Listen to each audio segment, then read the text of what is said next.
People ask me what I do for a living, and I say I'm a running coach.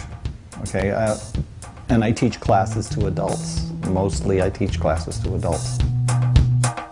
And then they kind of look and go, running classes for adults, where's that at? And I go, there's more adults running now today than ever before. And there's also more people getting injured than ever before. And there's a huge population out there that would love to run, love to learn how to run better, but they're afraid of it because they're either going to get hurt, or they are hurt, or they're trying to recover from it, or whatever. And so when I saw that there was a need for people to really want to run without hurting themselves, that's all they really want, then we have spent the last 12 years figuring out how to show them how to do that.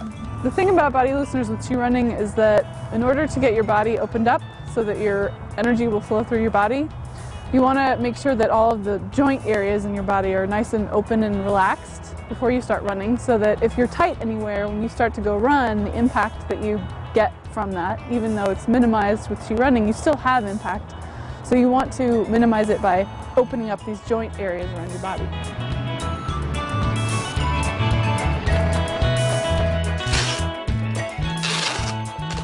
To let people know that there's not a limitation on what they can accomplish is a huge thing.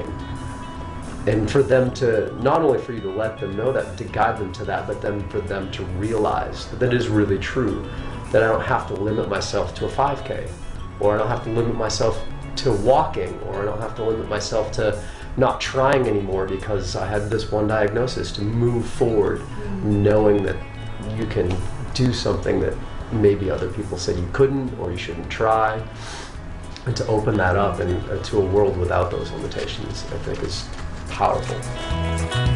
If you really start looking at your running as a practice, then every time you go out to run, you're always really being mindful and paying attention to what your connection with it is, what you can get from it, what's possible with it. You're always listening, you're always discovering. That's what it's about. It's definitely a practice, and that's the only way you'll really gain the benefits fully, is if you really practice it. All turn to your right. Good. And then keeping your hips towards me, drop your right elbow down to the ground. A couple years ago, Danny did a presentation at the YWCA, and I didn't have anything to do on that Sunday, and I didn't have any idea what it was, but I got an email about it, and I thought, well, I'll go. And it was mesmerizing. I called my daughter afterward and said, you're not going to believe what you can do running. With running or walking, people just say, go do it. There's no instruction, and so a lot of people do even subtle things that are wrong that lead to a lot of injuries and discomfort, and it's nice to have that basic, simple information of how to hold your body, how to keep your form, how to make things easier and using less effort and help prevent the injuries. They say, this has changed my life. And so we've been really trying to figure out why it's so powerful, why it's so impactful. And we have a couple theories about that. One of them being that we are truly born to run, and that we have this innate need to run, actually. We have an innate need to move. But what we're really finding is that when people are allowed to run, really run free, run well, without pain, that it brings up a lot of joy. Make sure your weight's over that front foot, and then do it again. Start with your hips. Start with your pelvis. I did a half marathon and I did a personal best. I did 11 minutes less than last year and no pain. It was the first half marathon I've ever run that I really enjoyed the whole thing, and it was just kind of effortless.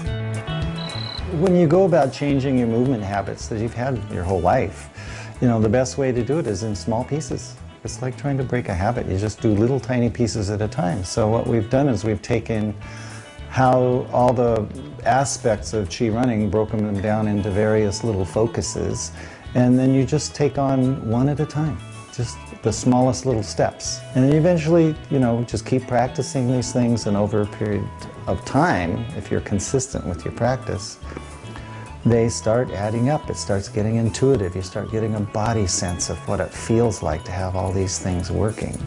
Close your eyes and think about how a kid running, that's the first thing they do. And they'll close their eyes and they'll see it. And they'll see the kid lean into their run. I say, well, we're just trying to teach people how to run with joy and without injury like they're kids again. People say, well, I've run my whole life. And so we just tell them, yeah, you've run your whole life and you probably know how to run, but you don't run the same way you did when you were a kid. And that's why you're getting injured now, and you didn't get injured when you were a kid. So really it's taking the body they have currently and just saying, look, here's where you can get back to how you used to run.